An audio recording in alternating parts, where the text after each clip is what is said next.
大家好，欢迎收看妙招助手。鸡蛋是我们日常必备的一种食物，不仅呢营养丰富，口感也是很好的。由于受这次疫情的影响，我就囤了点鸡蛋。那么鸡蛋多了之后该如何保存呢？今天就教大家一个小妙招吧。首先我们准备一个容器，在容器中加入适量的纯碱。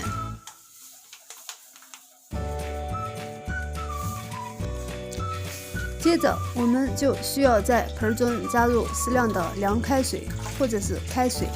如果是用开水的话，这个时候我们就需要把水晾凉了。这时候我们需要搅拌，将纯碱面完全溶解在水中。接着我们将鸡蛋浸泡在水中大约30分钟。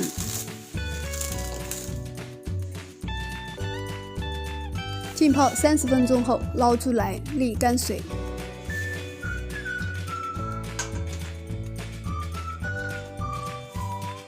将沥干水后的鸡蛋大头朝上，大头这边呢是蛋黄。如果蛋清呢一旦水分蒸发，它的蛋黄就会形成粘壳蛋，形成粘壳蛋以后它就会变质，所以说一定要小头朝下，大头朝上，放到阴凉干燥的地方，这样也能保存很长时间，鸡蛋都不会坏。好了，今天存放鸡蛋的小妙招就给大家分享到这里了。大家如果喜欢的话，可以点击订阅关注我们哦。